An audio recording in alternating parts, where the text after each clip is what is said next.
Assalamualaikum warahmatullahi wabarakatuh. Salam sejahtera bagi kita semua. Yang terhormat Bapak Muhammad Arif Prayoga SPD MKOM selaku dosen pengampu mata kuliah Sistem Informasi Kesehatan.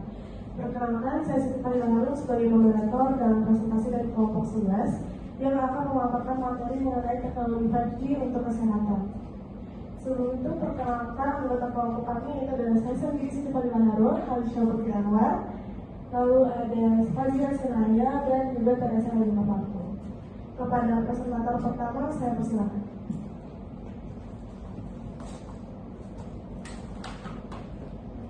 Baik, yang pertama yaitu latar belakang.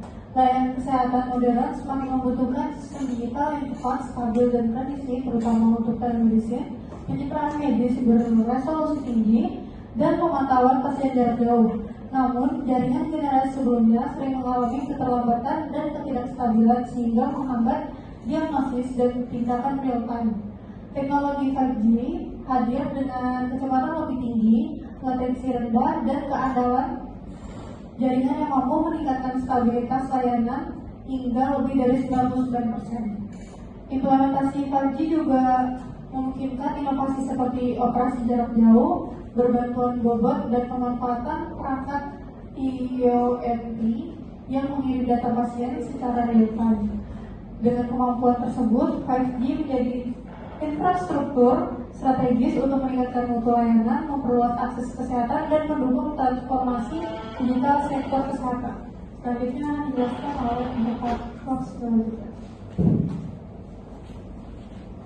Baik, next. Teknologi 5G merupakan generasi kelima komunikasi seluler dengan kecepatan hingga 20 Gbps, latensi sekitar 1 ms, dan kapasitas koneksi masif yang mendukung perangkat IoT. Keunggulan ini sangat relevan bagi sektor kesehatan yang membutuhkan layanan real-time. Transformasi digital kesehatan di Indonesia berkembang melalui telemedicine dan rekam medis elektronik. Namun, masih terkendala infrastruktur dan literasi TI. Pemanfaatan 5G memungkinkan telemedicine lebih stabil, operasi jarak jauh yang presisi, serta transfer citra medis besar seperti CT scan dan MRI secara cepat. Meskipun membawa banyak manfaat, implementasi 5G menimbulkan tantangan seperti keamanan data, kesiapan infrastruktur, biaya investasi, dan kompetensi SDM. Studi internasional telah membuktikan keberhasilan penggunaan 5G dalam metode praktik medis, sementara studi nasional menekankan potensi besar jika dukungan kebijakan dan infrastruktur ditingkatkan. Selanjutnya, saya serahkan ke presentator selanjutnya. Baik, selanjutnya kita masuk ke pembahasan. Yang pertama ada tren teknologi 5G dalam layanan kesehatan. Teknologi 5G menjadi pendorong utama transformasi digital di sektor kesehatan karena menawarkan kecepatan tinggi, kapasitas besar, dan latensi rendah. Sebelum 5G, layanan seperti telemedicine, RMI, dan transfer citra medis sering terhambat oleh keterbatasan jaringan. Dengan hadirnya 5G, fasilitas kesehatan dapat mengintegrasikan cloud, AI, big data, dan IoT secara lebih efisien untuk meningkatkan kinerja layanan dan memperluas akses kesehatan ke wilayah terpencil. Selanjutnya adalah inovasi berbasis 5G dalam layanan kesehatan. Itu terbagi menjadi dua. Yang pertama adalah operasi jarak jauh atau telesurgery.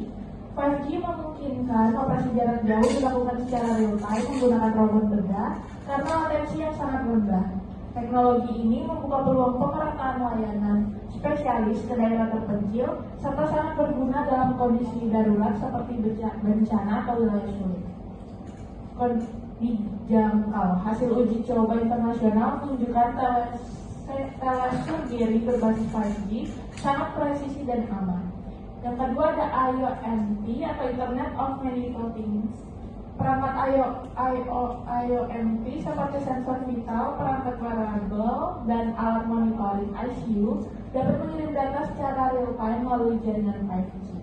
Hal ini mendukung pemantauan pasien berkelanjutan tanpa delay, integrasi otomatis ke rekam medis elektronik, dan analisis cepat dengan bantuan AI. Pemanfaatan IoT berbasis 5G meningkatkan ketepatan diagnosis dan kecepatan intervensi medis. Selanjutnya adalah dampak implementasi 5G terhadap kualitas pelayanan kesehatan. 5G meningkatkan efisiensi layanan kesehatan karena transmisi data menjadi jauh lebih cepat, sehingga diagnosis dan keputusan klinis dapat dilakukan lebih akurat. Pasien di daerah terpencil dapat mengakses telemedicine berkualitas tinggi, bahkan tindakan kompleks seperti operasi jarak jauh. 5G juga memperkuat sistem monitoring pasien melalui IoT, mengurangi risiko kedaruratan, serta meningkatkan efektivitas pengelolaan rumah sakit dengan akses data yang lebih cepat dan terintegrasi. Selanjutnya adalah tantangan dalam penerapan teknologi 5G.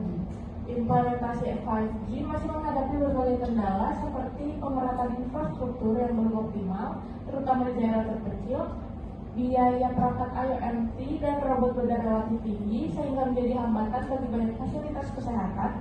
Risiko keamanan data pasien meningkat karena arsitektur jaringan 5G yang kompleks dan terhubung dengan banyak perangkat.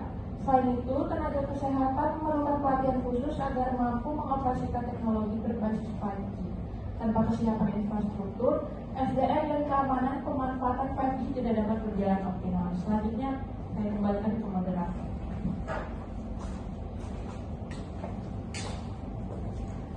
Kesimpulannya yaitu, teknologi 5G memberikan perubahan besar dalam penyelenggaraan layanan kesehatan karena kecepatan tinggi, latensi rendah, dan kapasitas jaringan yang besar memungkinkan pengiriman data medis dilakukan secara cepat dan akurat. Hal ini meningkatkan efektivitas telemedicine, pencitraan medis, operasi jarak jauh, serta pemantauan pasien real time melalui IoT. Dengan demikian, 5G menjadi infrastruktur penting dalam modernisasi sistem kesehatan, pemerataan akses, dan peningkatan mutu pelayanan. Namun, keberhasilan implementasinya sangat bergantung pada kesiapan infrastruktur, keamanan data, biaya investasi, dan kompetensi SDM dalam mengoperasikan teknologi berbasis 5G. Selanjutnya, beberapa saran untuk optimalisasi penerapan 5G dalam layanan kesehatan yaitu perlu pemerataan dan penguatan infrastruktur 5G, meningkatkan keamanan data pasien dalam sistem digital, melakukan investasi bertahap pada perangkat pendukung 5G, memberikan pelatihan SDM agar dapat mengoperasikan teknologi baru, dan memperkuat kolaborasi pemerintah, fasilitas kesehatan, dan sektor teknologi. Baik, sekian presentasi dari kami, kurang lebihnya mohon maaf. Wassalamualaikum warahmatullahi wabarakatuh.